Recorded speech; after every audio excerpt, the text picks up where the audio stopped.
সুপ্রিয়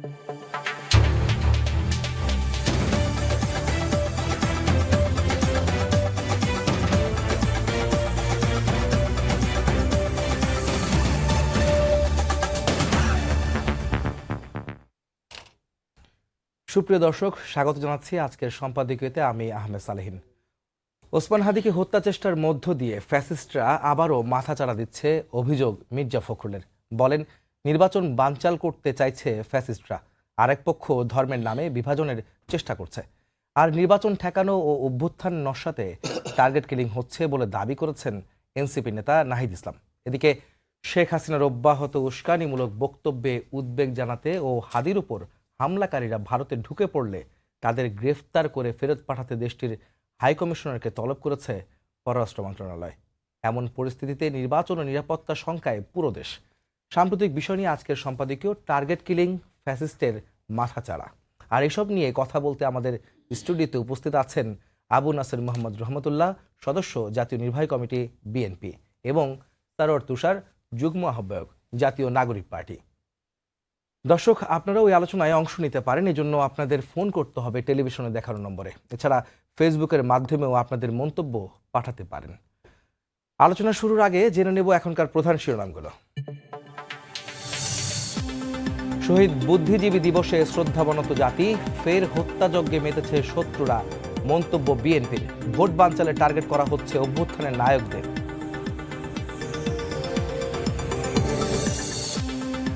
প্রার্থীদের ওপর চোরাগোপ্তা হামলার শঙ্কা থাকলেও যথাসময়ে নির্বাচনের প্রত্যয় ইসির। প্রার্থী ও নেতাদের নিরাপত্তায় প্রটোকল দেওয়ার সিদ্ধান্ত সরকার।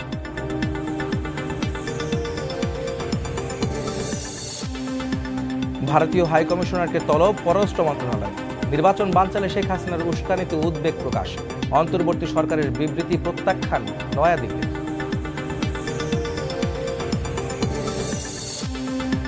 হাদির অবস্থা অত্যন্ত আশঙ্কাজনক। সন্দেহভাজনদের পাসপোর্ট ব্লক। বাইক মালিক সহ সীমান্ত পারাপারে জড়িত অভিযোগে 2 জন আটক। মূল অভিযুক্তের সই করা চেক সহ আটক 3। এবং সুদানের সন্ত্রাসী হামলায় শহীদ 6 বাংলাদেশি শান্তিরক্ষীর পরিচয় প্রকাশ। নিহত সেনা সদস্যদের গ্রামের বাড়িতে শোকের মাতম। স্বজনদের আহাজারিতে ভারী এলাকা।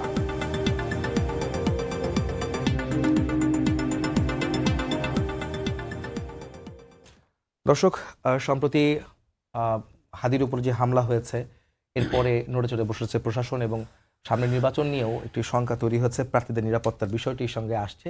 আর এইসব বিষয় নিয়ে আজকের আমাদের সম্পাদকীয়, যেখানে বলা হয়েছে যে ফ্যাসিস্টের মাথাচাড়া এবং টার্গেট কিলিং কারা হচ্ছে, কারা এই টার্গেট হচ্ছে, সেসব বিষয় নিয়ে আমাদের অতিথিদের সাথে প্রশ্ন থাকবে। প্রথমে প্রশ্ন করব বিএনপির নির্বাহী কমিটির সদস্য আবু নাসের মোহাম্মদ রহমতুল্লাহ। আপনার কাছে যেতে চাই, আপনি কেমন আছেন? ভালো আছেন? প্রথম প্রশ্নটা হচ্ছে যে ফ্যাসিস্টদের যে মাথাচাড়ার কথাটা বলা হচ্ছে, ওনারা কিভাবে এই মাথাচাড়া দিচ্ছেন বা কেন এই চক্রান্ত হচ্ছে, আর কোন প্রেক্ষাপটে আসলে এই ফ্যাসিস্টদের মাথাচাড়াকে আপনারা বিশ্বাস করছেন এবং সামনে একটি শঙ্কার জায়গা তৈরি হচ্ছে? জি, ধন্যবাদ আপনাকে। আপনার মাধ্যমে সময় টেলিভিশনের সকল দর্শক শ্রোতা মণ্ডলী এবং আমার সহ আলোচক জনাব সারোয়ার তুষার। ফ্যাসিস্টরা মাথাচাড়া দেওয়ার বিষয়গুলো তো আসলে আমরা আগে থেকেই আশঙ্কা করে আসছিলাম। আপনি দেখুন যে নির্বাচনকে কেন্দ্র করে একটা অস্থিতিশীল পরিবেশ তৈরি কিন্তু ফ্যাসিস্টরা আজকে করছে প্রকাশ্যে। ফ্যাসিবাদ বিরোধী যে জাতীয় ঐক্যের কথা আমরা বলেছিলাম, যারা ফ্যাসিবাদ বিরোধী শক্তি বলে পরিচিত, তাদের মধ্যে কিন্তু এক ধরনের অনৈক্যের সুর অনেকদিন যাবতই পাচ্ছে। আপনি দেখুন যে নির্বাচনের ইস্যুতে বেশ কয়েকবার কিন্তু এই পরস্পর রাজনৈতিক দলগুলোর মধ্যে বিভিন্ন রকমের বক্তব্য কিন্তু কাদা ছড়াছড়ির মতো অবস্থা চলে গিয়েছিল। এবং নির্বাচন যেইটা একটা দেশের স্থিতিশীল পরিবেশ ফিরিয়ে আনার জন্য নির্বাচনের কোনো বিকল্প নেই। একটি নির্বাচিত প্রতিনিধি, যথাযোগ্য জনগণের প্রতিনিধি ছাড়া একটি সরকার যদি থাকে, সেই সরকার একটা দুর্বল সরকার। এবং এই জাতীয় সরকার অতীতে যখন ছিল, সেই সরকারগুলির মধ্যে সবচাইতে দুর্বল সরকার হিসেবে মনে করি আমরা বর্তমান অন্তর্বর্তীকালীন সরকারকে। তারাও এক এক সময় এক এক ধরনের কথা বলে আসছিল। আজকে নির্বাচনের জাস্ট তফসিল ঘোষণা করা হয়েছে, সেখানে একজন বিপ্লবী যোদ্ধা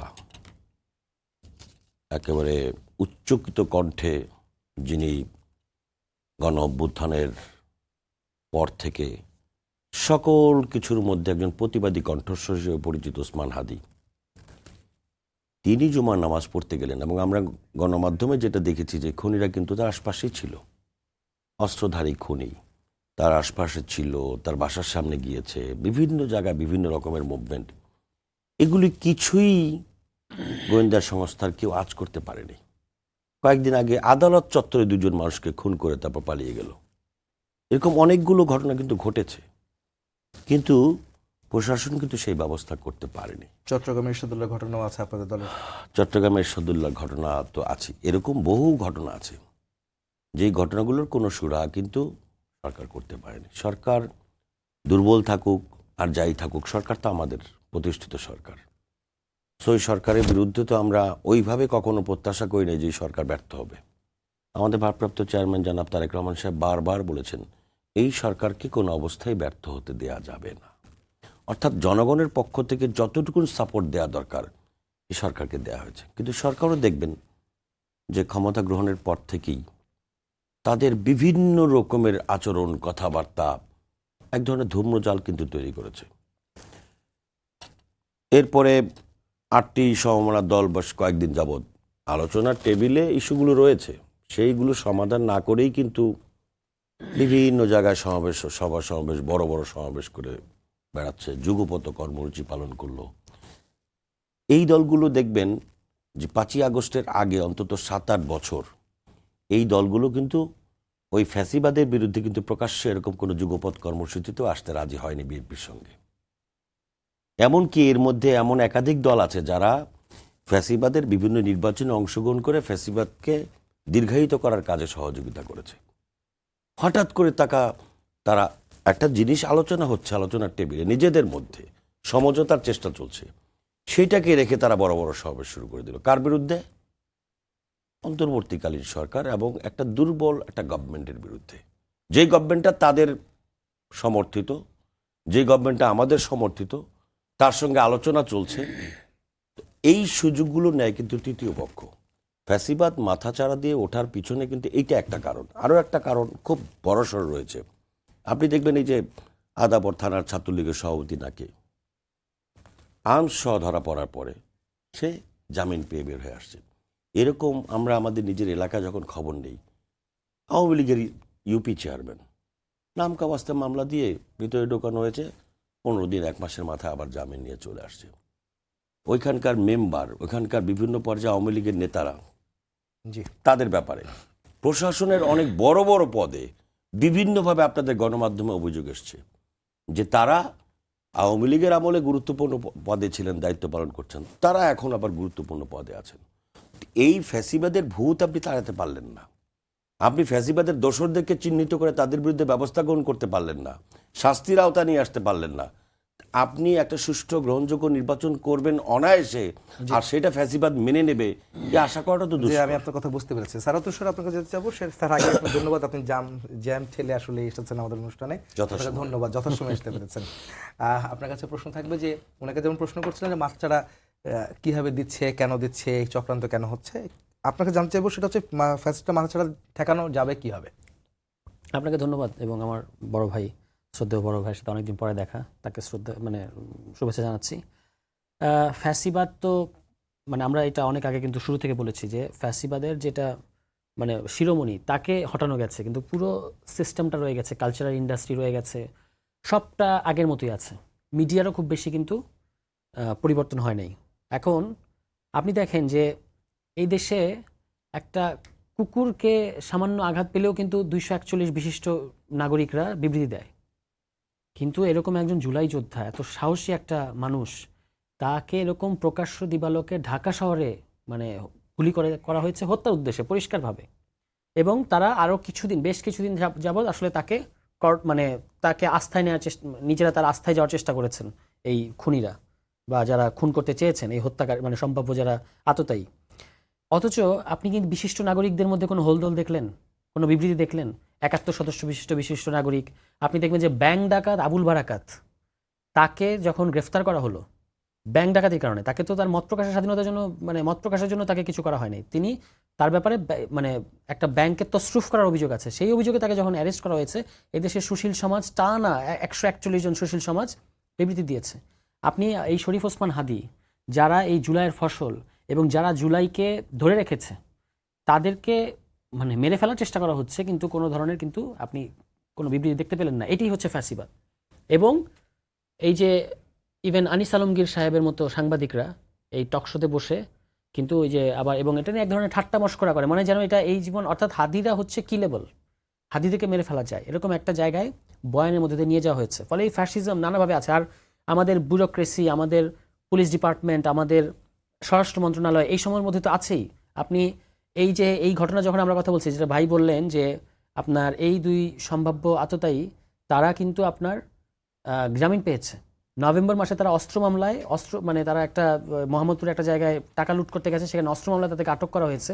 3-4 মাসের মাথায় তাদেরকে আবার জামিন দেওয়া হয়েছে। এবং এই ঘটনা ঘটতে ঘটতেই, হয়তো এই ঘটনাটা এত বড় জায়গায় না গেলে আমরা এটা কথা জানতেই পারতাম না, সাজ্জাদ নামে আরেকজন ক্রিমিনাল 2 দিনে 4 হত্যা করেছে, এবং সেইটার মামলায় যিনি আটক হয়েছেন তাকে জামিন দিয়ে দেওয়া হয়েছে।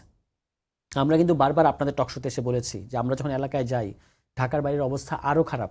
ঢাকার বাইরে শীর্ষ সন্ত্রাসীরা সব ছাড়া পেয়ে যাচ্ছে, তারা বীর দর্পে ঘুরে বেড়াচ্ছে, মানুষের মধ্যে একটা আতঙ্ক সৃষ্টি হয়েছে। এখন আপনি যে ভোট করতে চান, আমাদের প্রধান উপদেষ্টা, মানে উনি বলেই এত নমনীয় করে বলছি, একজন বিশ্ববরেণ্য ব্যক্তিত্ব, উনি বারবার বলেন উনি ঐতিহাসিক নির্বাচন করবেন, দেশ রক্ষার নির্বাচন করবেন, শ্রেষ্ঠ নির্বাচন করবেন, অনেক কথা বলেন। কিন্তু আমরা বলতেছি যে ভাই, আপনি নির্বাচনটা রক্ষা করেন আগে। আপনি শ্রেষ্ঠ নির্বাচন দরকার নাই, সুষ্ঠু নির্বাচনটা আয়োজন করেন, বাংলাদেশের স্ট্যান্ডার্ডে সুষ্ঠু নির্বাচন করেন, আমাদের শ্রেষ্ঠ নির্বাচন দরকার নাই। কিন্তু যদি এই ধরনের শীর্ষ সন্ত্রাসীরা আপনার এলাকায় থাকে, তারা মানুষকে হুমকি দিচ্ছে, তারা মানুষকে বলছে যে মানে ভোট কেন্দ্রে যাওয়া যাবে না, এগুলো এখনই আমি আমার এলাকার মধ্যে এই ধরনের মানে মানুষ আমাদের কাছে এগুলো বলছে, যেগুলো ঘটছে তাদের সাথে। এইটা যদি হয়, তাহলে মানুষ কি ভয় পাবে না? মানে নির্বাচনের দিন যে হাঙ্গামা হবে বড় ধরনের, আমরা ভোট কেন্দ্রে যাবো না, তাহলে এটা কাকে সুবিধা নিয়ে দেবে? তখন তারা দেখানোর চেষ্টা করবে যে আওয়ামী লীগ না থাকলে দেশে নির্বাচন হয় না। হ্যাঁ, ফলে এই যে আমরা শুরুর থেকে যে কথাগুলো বলছিলাম যে কতগুলো ফার্ম অ্যাকশন নেওয়ার বিষয় ছিল, সেটা নেওয়া যায় নাই, এবং ভেতর থেকে, সরকারের ভেতরে, প্রশাসনের ভেতর থেকে বারবার এগুলোকে স্যাবোটেজ করা হয়েছে। হাদির এই ঘটনায় সুস্পষ্ট গোয়েন্দা ব্যর্থতা আছে, যে এই ছেলেটা, এই 2 জন ছেলে 3 দিন ধরে, 1 সপ্তাহ ধরে হাদির আশপাশে ছিল, তারা এটা লোকেট করতে পারলো না। একটা ছবিতে আমরা দেখলাম যে হাদি চা খাচ্ছে দাঁড়িয়ে, পেছনে এই 3 জন একেবারে হাদির দিকে, তাদের চোখ বলতেছে যে ওরা 3 দিন পরে এই হাদিকে হত্যা করবে, এরকম তাদের দৃষ্টির মধ্যে, এটা আপনি অ্যানালাইসিস করলে পাবেন। এরা যে এত কাছাকাছি গেল হাদির, মানে বলা যায় যে হাদির ঘাড়ে নিঃশ্বাস ফেলেছে তারা, মানে বেশ কয়েকদিন যাবত। কিন্তু মানে একজন ঢাকা আটের মতো এরকম একটা হেভিওয়েট আসনে একজন হেভিওয়েট স্বতন্ত্র প্রার্থী, পাশাপাশি তিনি একজন জুলাই যোদ্ধা, তার এখানে এই ধরনের ঘটনা ঘটতে পারে, এবং এটা নিয়ে জল ঘোলা আপনি দেখতে পেয়েছেন যে প্রথম দিকে এটা মানে মির্জা আব্বাস সাহেবের দিকে এক ধরনের দোষারোপের চেষ্টা করা হয়েছে। ফলে এরকম একটা জল ঘোলা করা, বিভাজন সৃষ্টি করা, অস্থিতিশীল পরিবেশ সৃষ্টি করা, এগুলো যে করার চেষ্টা করা হবে, এটা কি আমরা জানতাম না? আমাদের পুলিশ প্রশাসন, আমাদের সরকার কেউ জানতো না? এ পর্যন্ত সরকার ওই হাদির পরিবারের সাথে দেখা করা এবং বিবৃতি দেওয়া ছাড়া আর কি করতে পেরেছে? গুঞ্জন শোনা যাচ্ছে যদি ওই যে বাইকের মালিককে ধরা হয়েছে, আর বাইকের মালিক বলছে যে আমাকে শোরুমে নিয়ে যান, তাহলে সব সত্য বের হয়ে যাবে। আর ওই যে কয়েকজন হয়তো চেক সহ কয়েকজন ধরা পড়েছে, কিন্তু মূল যে বাইকটা চালাচ্ছিল আর যে গুলিটা করেছে, সেই দুজনের ব্যাপারে কিন্তু গুঞ্জন, অনেকগুলো পত্রিকা বলতেছে, সোশ্যাল মিডিয়ায়, যে তারা ভারতে পালিয়ে যেয়ে থাকতে পারে। তাহলে আপনি ঢাকা আটের প্রকাশ্য দিবালোকে এই যে আপনি যদি কালভার্ট রোড, পল্টনের জায়গাটা নিরাপদ রাখতে না পারেন, আর কোন জায়গাটা নিরাপদ বাংলাদেশে, সেখান থেকে গুলি করে তারা শোনা যাচ্ছে যে রাত 8টা পর্যন্ত তাদের ফোন খোলা ছিল, এবং তারপর তারা সাভার হয়ে নাকি আপনার এই ওই দিক দিয়ে পার হয়ে গেছে শোনা যাচ্ছে এখন। হ্যাঁ, শোনা যাচ্ছে। তো আপনি বর্ডার সিল করার মানে নির্দেশ আজকে দিচ্ছেন কেন? আপনি শুক্রবার ওই দিনই দিলেন না কেন? এরকম একটা হেভিওয়েট কিলিং করার পরে যে তারা বর্ডার পাড়ি দিতে চাইবে, এটা কেন জানে না? দেখেন, এখানে একটু কথা আমার আছে, সেটা হচ্ছে যে আমরা দেখেছি যে 5 তারিখের পরে অনেক আওয়ামী লীগ কর্মী বা যারা জুলাই অভ্যুত্থানে হামলাকারী ছিলেন, দোষী ছিলেন, তারা অনেকেই পালিয়ে যাওয়ার পরে আমরা দেখেছি 2 মাস পর, 3 মাস পর তাদের অ্যাকাউন্ট ফ্রিজ হচ্ছে, তাদের পাসপোর্ট ব্লক হচ্ছে, তাদেরকে বর্ডারে সিল করছে, কিন্তু তারা পালিয়ে গেছে আপনার 5 তারিখে, বা 6 তারিখে, 7 তারিখে একটু সময় নিয়ে করেছিল। সেসবও ঘটনা আমরা শুনেছি। তো এই ক্ষেত্রে যে এটা আমরা, আপনি যেমন বলছিলেন যে আগে কেন হলো না, সরকারের কি ব্যর্থতা দেখেন কিনা নিরাপত্তা দেওয়ার ক্ষেত্রে? শুধু হাদি নয়, অন্যান্য প্রার্থী সহ জননিরাপত্তার ক্ষেত্রেও 100% ব্যর্থতা আছে। আপনি ওই চট্টগ্রামের ঘটনা একটা বলছিলেন, ওইখানে একজন প্রার্থী ইতিমধ্যে তো গুলিবিদ্ধ হওয়ার ঘটনা তো হাদি প্রথম না, হাদির ঘটনাটা ন্যাশনালি আলোচিত, কিন্তু আরো একজন প্রার্থী কিন্তু গুলিবিদ্ধ হয়েছিলেন চিটাগংয়ে। চিটাগংয়ে গুলিবিদ্ধ হয়েছেন না? তাহলে এবং বিভিন্ন জায়গায় সংঘর্ষ হচ্ছে, হামলা হচ্ছে, অন্তর্কোন্দলের জেল ধরে খুনাখুনি হচ্ছে। সরকার কিন্তু শুরু থেকেই, আমি বলবো যে এই সরকারের মানে আমরা তো বৃহত্তর স্বার্থে সরকারকে সমর্থন দিয়েছি, শুধু লিপ সার্ভিসিং দিলে তো হবে না ভাই। আপনার সবচেয়ে ব্যর্থ মন্ত্রণালয়, ধারাবাহিকভাবে যারা ব্যর্থতা প্রমাণ দিয়েছে সেটা হচ্ছে স্বরাষ্ট্র মন্ত্রণালয়। গতকালকেও আপনার হাদির যিনি ইতিমধ্যে আক্রান্ত, তার পক্ষে একটা মানববন্ধন করেছে উত্তরায় আরও 2জন জুলাই যোদ্ধা, জুলাই রেবল নামে একটা সংগঠনের, বাড়ি ফেরার পথে তাদেরকে উত্তরায় কোপানো হয়েছে। এই হচ্ছে পরিস্থিতি। স্বরাষ্ট্র মন্ত্রণালয় হচ্ছে আমি বলবো যে সবচেয়ে ব্যর্থ মন্ত্রণালয়। আপনি এই জাহাঙ্গীর সাহেবকে দিয়ে আমি বিশ্বাস করি না যে তিনি আইন শৃঙ্খলা পরিস্থিতি ইয়ে করতে পারবেন। এটা আমি আগেও বলেছি। এই নির্বাচনের যে জটিল পরিস্থিতি তৈরি হবে যতই দিন ঘনাবে, উনি এটা সামাল দিতে পারবেন, এটা উনার বডি ল্যাঙ্গুয়েজে বলে না। উনাকে আপনারা আইন শৃঙ্খলা নিয়ে প্রশ্ন করেন সাংবাদিকরা, উনি বলেন যে পেঁয়াজের দাম নিয়ে প্রশ্ন করেন না কেন, উনি পেঁয়াজের দিকে নিয়ে যান। তো ভাই আপনি কৃষি মন্ত্রণালয় চালান, আপনি কৃষি মন্ত্রণালয় চালান, আপনি স্বরাষ্ট্র মন্ত্রণালয় পারবেন না। তো এই সরকার কি, আপনি উনাকে কারা সাপোর্ট করছে যে কারণে সরকার পর্যন্ত তাকে এখান থেকে রিপ্লেস করতে পারছে না? এই প্রশ্নগুলো আসবে না? জি, আমি রহমতুল্লাহ সাহেবকে এবং যাব। এই ধরনের, যেটা আমি লাস্ট একটা কথা 30 সেকেন্ড, জি, এই ধরনের ব্যক্তি দ্বারা এইরকম বাংলাদেশে এই নির্বাচনটা হচ্ছে সবচেয়ে ভিন্ন রকম একটা কনটেক্সটে। এই ধরনের ব্যক্তি দ্বারা, হ্যাঁ, এবং কনটেক্সটে খুব ডিফারেন্ট। এটা আমাদের ভূরাজনীতি অনেক কিছু এর সাথে ইনভলভ হয়ে গেছে। এই রকম সময়ে একজন শক্তপোক্ত লোক, কমিটেড লোক এবং জুলাইপন্থী লোককে আসলে স্বরাষ্ট্রমন্ত্রী বানাতে হবে, স্বরাষ্ট্র উপদেষ্টা বানাতে হবে। এই জাহাঙ্গীর সাহেবকে দিয়ে আসলে এটা হবে না। না, আপনার কাছে যে প্রশ্নটা ছিল আপনি অনেকটাই বলেছেন। দেশের পরিস্থিতি কি আরো খারাপ হতে পারে? আপনার কাছে কি মনে হয়?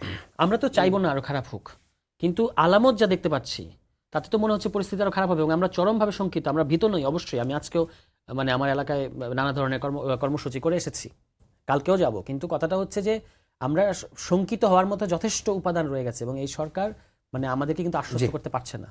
জি, রহমতুল্লাহ ভাই, আপনি একটু বলুন তো, পরিস্থিতি খারাপের দিকে কি যাচ্ছে নাকি, শঙ্কা করছেন কিনা? না, পরিস্থিতি তো দিন দিন খারাপের দিকেই যাচ্ছে। আপনার মাঝে মাঝে বিভিন্ন কথা বলে সর্বশেষ বলা হলো কি যে তফসিল ঘোষণা করার পরেই সব কিছু ঠিক হয়ে যাবে। তো তফসিল ঘোষণা করার পরে তো আমরা দেখলাম যে আসলে ঠিক হাতের উপর হামলা। এরপর আপনি দেখেন ওসমান হাদি, আমরা যারা 5ই আগস্টের পক্ষের শক্তি যাদেরকে বলি, প্রত্যেকের কাছে কিন্তু ওসমান হাদি একজন প্রিয় বিপ্লবী তরুণ যোদ্ধা। তার ব্যাপারে তার উপরে আঘাত হলে সবাই প্রতিবাদ করবে, সবাই নিন্দা জানাবে, এটাই স্বাভাবিক। এবং সবাই মিলে এটার জন্য কারা দায়ী সেটা খুঁজে বের করার চেষ্টা করবে, সরকারকে চাপ দেবে, সরকার খুঁজে বের করবে। এখানে তো কয়েকটা জিনিস আপনি দেখবেন যে এই ঘটনাটা ঘটার সাথে সাথেই একটা রাজনৈতিক দলের শীর্ষ নেতার ফেসবুক আইডি থেকে, তার পেজ থেকে লেখা হলো, আমি যদি আপনাকে কোট করে বলি, জামাতের আমির ডক্টর শফিকুর রহমান, তার আইডি থেকে যেটা লেখা হলো, সেখানে এক জায়গায় লেখা হলো কোনো রাজনৈতিক প্রতিদ্বন্দ্বিতা বা মতভিন্নতার কারণে এ ধরনের সহিংসতা কখনোই গ্রহণযোগ্য নয়। কি বোঝানো হয়েছে আমি বুঝি না। যারা রাজনৈতিক প্রতিদ্বন্দ্বিতা নির্বাচন এলাকায় করছে তারা কারা, তাদের মধ্যে কাকে বোঝানো হয়েছে এবং কেন বোঝানো হইল? আপনি ঢাকা ইউনিভার্সিটির ভিপি সাদিক কায়েমের ওখান থেকে এমনভাবে দেয়া হয়েছে, এটা বলার পর আপনি বলবেন তাহলে আপনাদের সমস্যাটা কি? ওসমান হাদিকে গুলি করা হলো চাঁদাবাজ ও গ্যাংস্টারদের কবল থেকে ঢাকা সিটিকে মুক্ত করতে অচিরেই আমাদের অভ্যুত্থান শুরু হবে, রাজধানীর ছাত্র জনতাকে প্রস্তুত থাকার আহ্বান জানাচ্ছি। ইলিয়াস হোসেন, যিনি ইদানিংকালে জামাত ইসলামীর বৈদেশিক মুখপাত্রের দায়িত্ব পালন করছেন, অবশ্য সাংবাদিক নামও আছে তার পিছনে, তিনি লিখলেন যে চান্দাব্বাসকে হাদির মামলার 1 নম্বর আসামি করা হোক। কিসের ইঙ্গিত?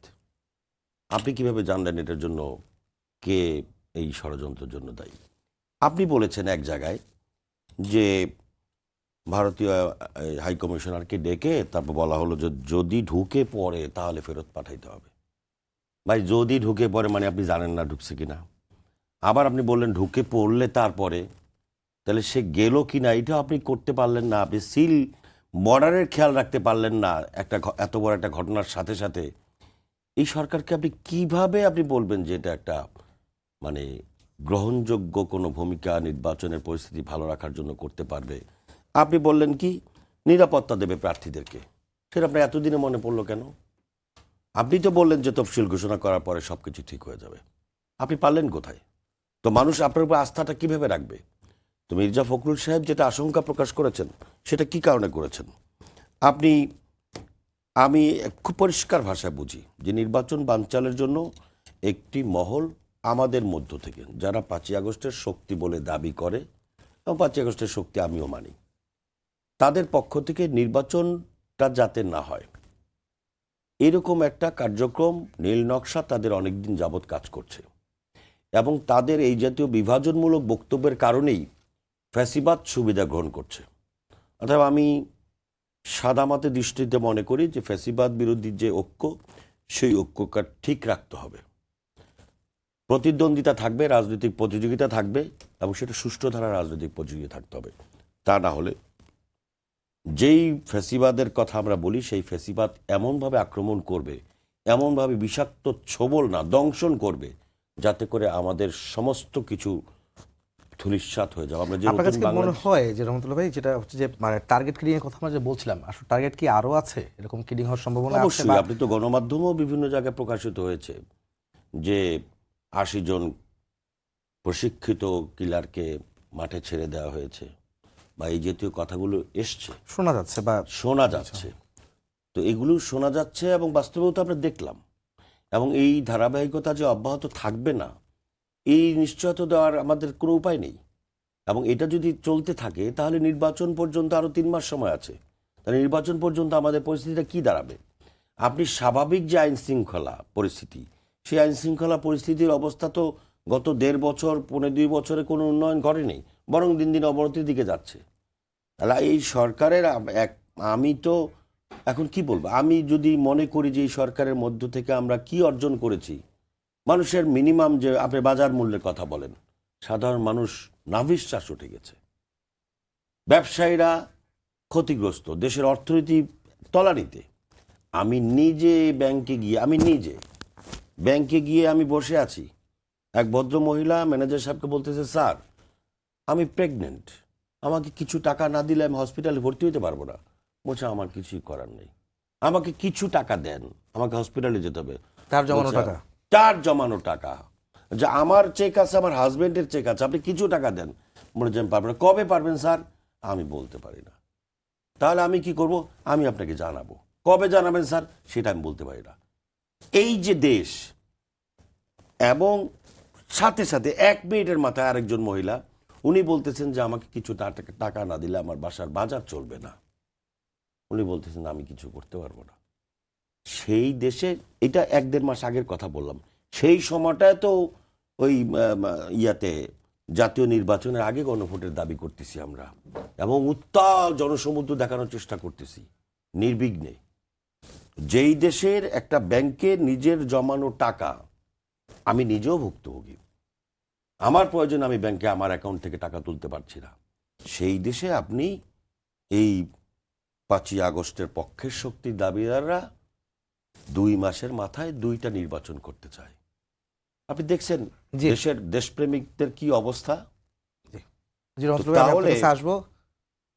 আমি আপনার কাছে আসবো তুষার, আপনি একটু বলবেন আমাকে যে সেটা হচ্ছে যে আপনাদের নেতা নাহিদ বলেছেন যে টার্গেট কিলিং করা হচ্ছে, বা জুলাই গণঅভ্যুত্থানে যারা শক্তি নায়করা তাদেরকে টার্গেট করে হত্যার একটা পরিকল্পনা করা হচ্ছে। আর একই সঙ্গে হাসনাত আব্দুল্লাহ, আপনাদের নেতা, তিনিও কিন্তু আজকে পোস্ট করেছেন যে ভারত মূলত হচ্ছে যে টেররিস্টদের সেফ হাউস। এর মধ্যে আজকে আবার পররাষ্ট্র মন্ত্রণালয় থেকে ভারতের হাইকমিশনারকে তলব করা হয়েছিল শেখ হাসিনার উস্কানিমূলক বক্তব্য বন্ধে, যেটি এই পর্যন্ত কয়েক দফা তলব করে বলা হয়েছে, কিন্তু তারপরে বন্ধ হয়নি। একই সঙ্গে যদি কেউ পালিয়ে যেয়ে থাকে, হাদির হত্যাকারীরা বা ঢুকে পড়ে থাকে, তাদেরকে গ্রেফতার করে ফিরিয়ে দেওয়ার দাবি জানিয়েছে। আপনি এই বিষয়টাকে কি বলবেন, যে আসলে বর্ডার সিলের কথা বলছিলেন, যে বর্ডার সিল এখন কেন করতে হবে, যেটা আপনিও বলছিলেন। তো সব মিলিয়ে ভারত থেকে কি পরিকল্পনা করা হচ্ছে যে এই জুলাই অভ্যুত্থানের নায়কদের হত্যা করা, বা তাদেরকে টার্গেট করা, বা নির্বাচনের প্রার্থীদের টার্গেট করা? অবশ্যই ভারত থেকে করা হচ্ছে। আপনি তো যে ওদের যে টেলিগ্রাম চ্যানেলগুলো, যেখানে শেখ হাসিনা তার নেতাকর্মীদেরকে বিভিন্ন ধরনের নির্দেশনা দেন, তারা বললেন যে 11, 12, 13 ডিসেম্বর কেন্দ্রিক তাদের যে পরিকল্পনাগুলো আছে, সেগুলো তো ভারত থেকে করা হচ্ছে এবং ভারত তো এইটা অ্যালাউ করছে, দিল্লি তো এটা অ্যালাউ করছে। আমাদের শত আপত্তি সত্ত্বেও আপনার তাকে একটা অফিস, আমরা যেটা শুনতে পাই, তাকে একটা ছোটোখাটো অফিস করতে দেওয়া হয়, বসতে দেওয়া হয়, যেখান থেকে তিনি সমস্ত শেখ হাসিনা যিনি আবার এখানে গণহত্যার দায় কিন্তু মানে তার বিরুদ্ধে রায় হয়েছে এরকম, এবং যার বিরুদ্ধে মানবতা বিরোধী অভিযোগ অপরাধের অভিযোগ করেছে খোদ জাতিসংঘ, তাকে দিল্লি তার প্রতিবেশী দেশের একটা মানে ডিস্টাবিলাইজ করার জন্য তাকে এখানে সুযোগটা করে দিচ্ছে। আমরা বারবার আমাদের তরফ থেকে বলা হলো, কিন্তু এটা কিন্তু তারা মানে আমাদের সাথে প্রতিবেশী সুলভ আচরণ করছে না। এবং আপনি আজকে যদি ভারতের সোশ্যাল মিডিয়া, ভারতের বিভিন্ন মিডিয়া তাদের যে এই হাদির এই ঘটনাটাকে কেন্দ্র করে পরিবেশনটা যদি দেখেন, তারা কিন্তু আসলে এটাকে সেলিব্রেট করছে যে এরকম একজন সাহসী জুলাই যোদ্ধাকে মেরে ফেলা হয়েছে, এটাকে মানে মেরে ফেলার চেষ্টা করা হয়েছে, এটাকে তারা সেলিব্রেট করছে। এবং এখনও আমাদের সহযোদ্ধা তিনি জীবন মৃত্যুর সন্ধিক্ষণে আছেন, এটাকে ওখানে সেলিব্রেট করা হচ্ছে। ফলে অবশ্যই আমাদের তরফ থেকে যে মানে আমি মনে করি যে আরও উচ্চতর কি আপনার চেষ্টা করা দরকার, যে অন্যান্য মানে যারা ধরেন আন্তর্জাতিক সম্প্রদায়, যে ভারতের এই ব্যাপারটা কিন্তু আমরা ভারত যে আমাদের সাথে এই আচরণটা করে যাচ্ছে গত 1.5 বছর যাবত টানা, আমাদের দেশকে বিতর্কিত করার জন্য, অস্থিতিশীল করার জন্য একের পর এক টানা স্যাবোটেজ কিন্তু ভারত করার চেষ্টা করছে। এটার জন্য আমাদের উচিত আন্তর্জাতিক সম্প্রদায়কে এখানে ইনভলভ করা, যে আমার একটা নিরাপত্তা ঝুঁকিতে পরিণত হয়েছে ভারত, যে আমাদের দেশের একজন জুলাই যোদ্ধাকে মেরে ফেলতে চাওয়া হয়েছে, সেই রকম অপরাধীদেরকে তারা সম্ভবত আশ্রয় দিচ্ছে, বা এইটা যারা নীল নকশাকারী। আপনি যদি এই ঘটনাটাই আমরা যদি আরও পুরো কার্যকারণটা বের করতে পারি, সেখানে দেখা যাবে যে অবশ্যই এটার সাথে আওয়ামী লীগের একেবারে টপ লেভেলের শীর্ষ মানে যারা নেতা আছে তারা জড়িত। সোশ্যাল মিডিয়ায় বেশ কয়েকজন, বিশেষত নিজুম মজুমদার, তারপর হচ্ছে আপনার ডাল্টন সৌভাত হীরা নাকি যেন নাম, এই লোকগুলো কিন্তু টানা একদম পরিষ্কারভাবে লিখেছে যে হাদি হচ্ছে নেক্সট মিশন।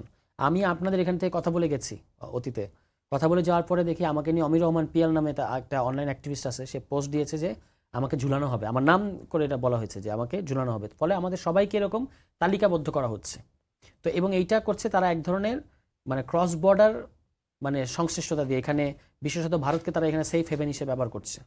এখন আমরা আমাদের দিক থেকে বারবার ভারতকে বোঝানোর চেষ্টা করেছি যে আপনার বাংলাদেশের জনগণের সাথে সম্পর্ক করা উচিত।